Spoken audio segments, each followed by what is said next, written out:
Radhe Radhe. Hi friends, அனைவருக்கும் வணக்கம். எல்லோரும் எப்படி இருக்கீங்க ஃப்ரெண்ட்ஸ்? நல்லா இருக்கீங்களா? கத்திரிக்காய் ஃப்ரெஷ்ஷாக ஒடிசாவில் இந்த மாதிரி கிராமத்தில் செடி வைக்கிறவங்க என்ன பண்ணுவாங்கன்னா, இந்த மாதிரி தோட்டமாக இருக்கும். அதில் நடுவில் செடி வச்சுருப்பாங்க. இந்த கத்திரிக்காய் வந்து முள் கத்திரிக்காய். இது வந்து ஃபுல்லாகவே வாழைத்தோட்டம் தான். வாழைத்தோட்டத்தில் நடுவில் அங்கங்கே ஒரு கத்திரிக்காய் செடி வச்சுருக்காங்க. இந்த பக்கம் இருந்து அந்த தோட்டம் ஃபுல்லாகவே அப்படி தான் வச்சுருக்காங்க. ரொம்ப வந்து அதிகமாக விளைச்சல் வந்து வாழைக்காய் வரும். அதோட கூடவே இந்த மாதிரி கத்திரிக்காய் செடியும் வச்சுருக்காங்க. கத்திரிக்காய் வந்து ரொம்பவே வந்து இளம் கத்திரிக்காயாக இருந்துச்சு. நான் வந்து கொஞ்சம் பறித்து கொண்டு வந்தேன் ஒரு சைட் டிஷ் ரெடி பண்ணுறதுக்காக. இது வந்து மாமனாரோட தங்கச்சியோட வீடு இருக்குது. அவங்களோட வீட்டுக்கு வந்து போயிட்டு வரும்போது எடுத்த வீடியோ. நான் வந்து இது அப்படியே வந்து இந்த மாதிரி கத்திரிக்காய் வந்து நிறைய பறித்து கொண்டு வந்தேன். அதுக்கப்புறமா வயல்வெளியில் இன்னும் வந்து நிறைய செடியெல்லாம் வச்சுருந்தாங்க. காராமணி, பீன்ஸு, அதுக்கப்புறம் இன்னும் நிறைய செடி வச்சுருந்தாங்க. அதோட கூடவே நிறைய பூச்செடி இதெல்லாம் பக்கத்துலேயே வந்து ஒரு பெரிய குளம் இருந்துச்சு. அந்த குளத்துலேருந்து தண்ணி எடுத்து இங்கே வந்து பக்கத்துலேயே வந்து பைப் மாதிரி போட்டிருப்பாங்க. அதில் வந்து தண்ணி ஈஸியாக வரும். இப்போ நான் எவ்வளோ கத்திரிக்காய் வேணுமோ அந்தளவுக்கு வந்து பறித்து கொண்டு வந்துடுறேன். இதில் வந்து இன்னும் பச்சை கலர் கத்திரிக்காய் இந்த பக்கம் இருக்குது, காமிக்கிறேன். அதுக்கப்புறம் கொஞ்சம் பச்சை மிளகாய் கொஞ்சம் பறித்து எடுத்துக்கிட்டேன். அதையும் வந்து சைடிஷ் ரெடி பண்ணுறதுக்கு தேவைப்படும். இப்போ இந்த பக்கம் வந்து பச்சை கலர் கத்திரிக்காய். இது வந்து ஒரு பெரிய தோட்டம் மாதிரி இருக்கும். இதுலேயும் வந்து கொஞ்சம் கத்திரிக்காய் வந்து பறித்து எடுத்துக்கலாம். இந்த கத்திரிக்காயும் வந்து நிறைய வந்து பெரிய தோட்டமே வந்து வச்சுருக்காங்க.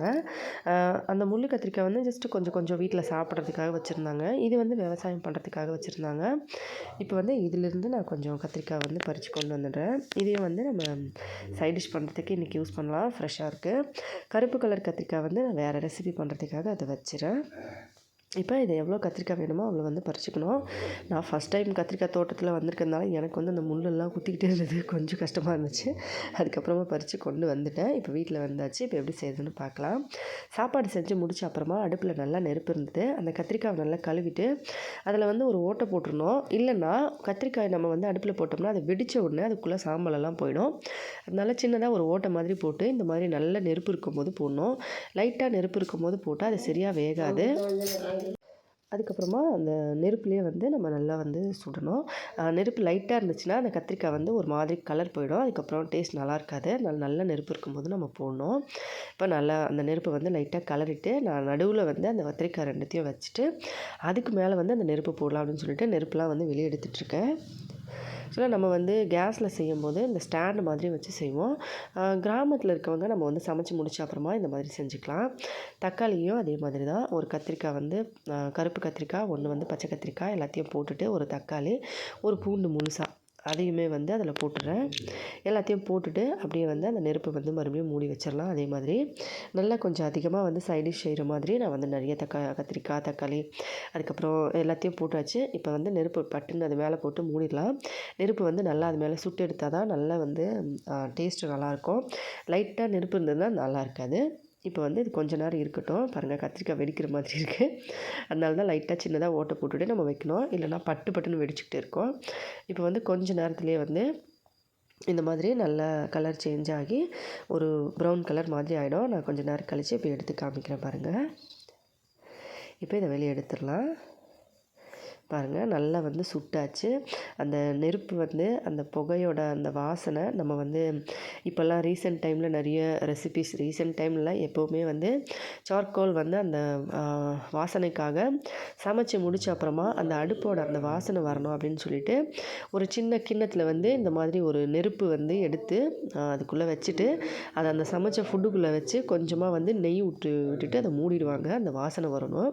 அந்த மாதிரி ஒரு வாசனையில் இது செம்ம சூப்பராக இருக்கும். இப்போ பச்சை மிளகாய், கத்திரிக்காய், தக்காளி, பூண்டு எல்லாத்தையும் வெளியே எடுத்துடலாம். வெளியே எடுத்த அப்புறமா பூண்டை வந்து தோல் உரிச்சிட்டு தக்காளி, கத்திரிக்காய் எல்லாத்துலேயுமே தோல் வந்து தனித்தனியாக உரிச்சு எடுத்துக்கலாம். இப்போ நான் எல்லாத்தையும் எடுத்துட்டேன். ஓகே, பாருங்கள் எவ்வளோ வந்து சூப்பராக வந்து தோல் வந்து வெந்திருக்கு.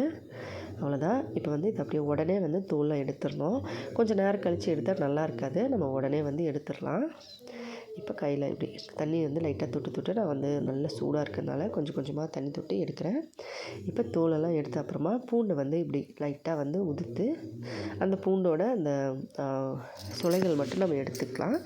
சுளைகளெல்லாம் எடுத்து அப்படியே இந்த மாதிரி ஒரு நசுக்கிற பாத்திரத்தில் போட்டுக்கலாம். அதோட பச்சை மிளகாய் இதையும் போட்டுட்டு நல்லா நசுக்கிக்கலாம். நசுக்கின அப்புறமா அந்த மேலே இருக்கிற பூண்டுலேருந்து நம்ம ரிமூவ் பண்ணிக்கலாம்.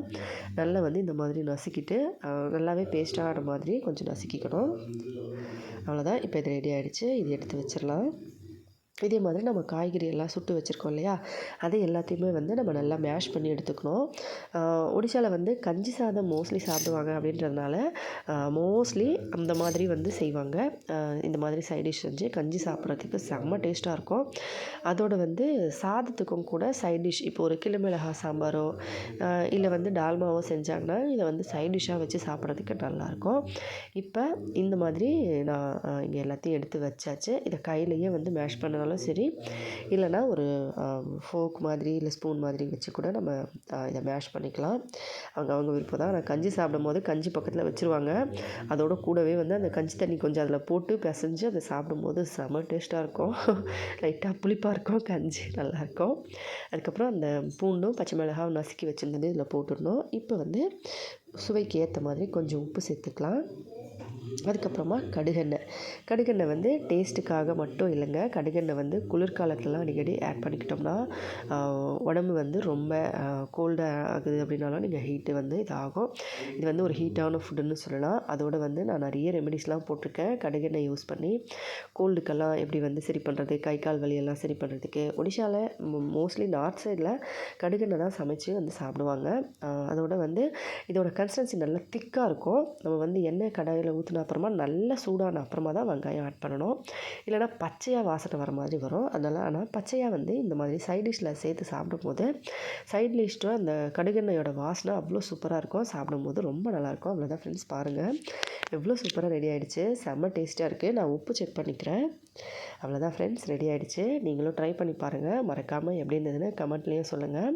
கஞ்சி சாதம், வெரைட்டி ரைஸ், இட்லி, தோசை, சப்பாத்தி, பூரி எல்லா ஐட்டம் கூட சேர்த்து சாப்பிட்லாம். ரொம்ப நல்லாயிருக்கும். ட்ரை பண்ணி பார்த்துட்டு மறக்காமல் கமெண்ட்ஸில் சொல்லுங்கள். இதே மாதிரி நிறைய சைட் டிஷ் வந்து ஒடிஷாவில் உளுத்தம்பருப்பு வத்தல் வச்சு செய்வாங்க, வெள்ளரிக்காய் வச்சு செய்வாங்க. அதுக்கப்புறம் வெங்காயத்தை கூட கட் பண்ணி போட்டு நம்ம செய்யலாம். இதுலேயுமே கூட வெங்காயம் கட் பண்ணி போடலாம். இதில் வந்து வெங்காயமும் கூட கட் பண்ணி போட்டு நம்ம வந்து அப்படியே பூண்டோ பச்சை மிளகாய் இடிக்கும்போது இடிச்சிட்டு சேர்த்துக்கலாம். இதில் உளுத்தம்பருப்பு வத்தல் சேர்த்து செய்யும்போது செம்ம சூப்பராக இருக்குங்க. உளுத்தம்பருப்பு வத்தல் எப்படி செய்யணும்னு சொல்லி தெரிஞ்சுக்கணுன்னா கமெண்ட்ஸில் சொல்லுங்கள். கண்டிப்பாக அப்லோட் பண்ணலாம். வீடியோ பிடிச்சிருந்தால் லைக் பண்ணி ஷேர் பண்ணி சப்ஸ்கிரைப் பண்ணுங்கள். இந்த மாதிரி நிறைய டிஃப்ரெண்ட்டான வீடியோஸ்லாம் நம்ம சேனலில் ஆல்ரெடி அப்லோட் பண்ணியிருக்கோம். ப்ளீஸ் ஃப்ரெண்ட்ஸ் எல்லோரும் பார்த்து சப்போர்ட் பண்ணுங்கள்.